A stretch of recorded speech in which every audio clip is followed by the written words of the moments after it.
Hello, welcome to 95 Scooter Guy. In today's video, I'll be showing you one more tip you can try if you have any issues starting up your scooter from Naidu State.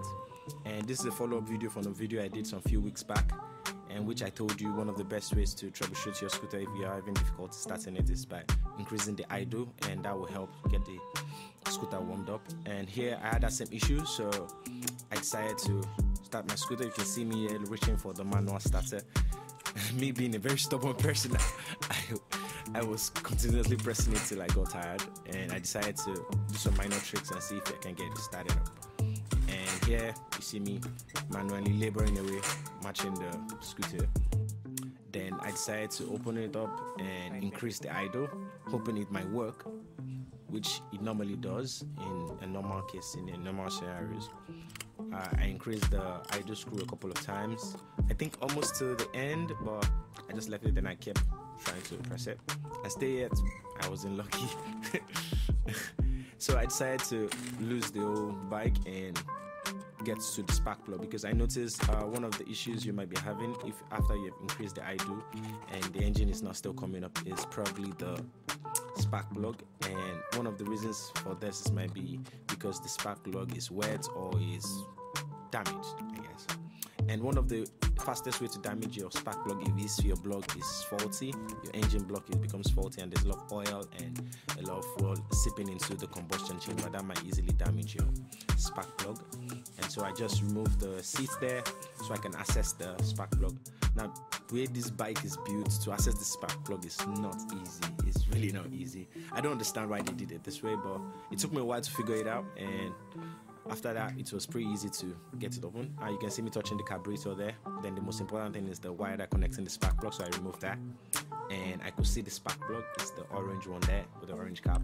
So I got my plug spanner. I don't know what size it is, but it's a small one, and I put it and turned that to remove the spark plug. This process looks very simple, but at first when I just got the scooter, it was very strenuous to look at the spark plug. For a while, it took me a while to even know where the spark plug was. But anyway, I guess you live and learn. If you buy a used scooter, you tend to troubleshoot a lot and get to know more about your bike.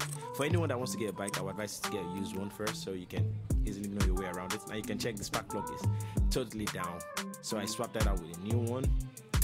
And I learned this trick from one of my repairers. One of the best ways to fix it is try fixing the spark plug by hand. That way, I think our hand and our eye has better hand-to-eye coordination, and you can easily get the hole. But if you're trying to use this plug spanner, it's always very difficult. So once you got it into an extent, you can now use your plug spanner and get that all screwed in. I know this part is not fun, but I will still make mistakes in screwing it properly. But I always figure it out. There was once a time where it took me almost 2 days to do this.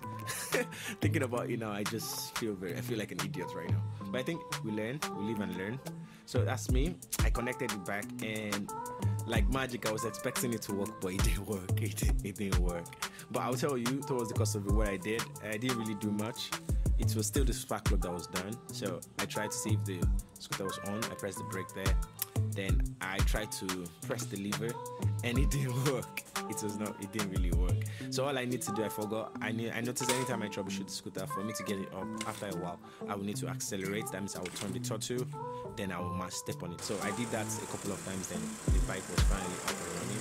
This process took me about close to 15 to 30 minutes to get it working. But I think it's something anyone can fix. Just be observant, know your scooter, and by the way, you can always tell you what is wrong and the best way to troubleshoot it. Another way to check if you're having these issues, just to check your air filter, see if it's clogged, see if there's enough air, and clean it. And that should always help as well. Anyhow, for more tips, stay tuned and see you in the next one.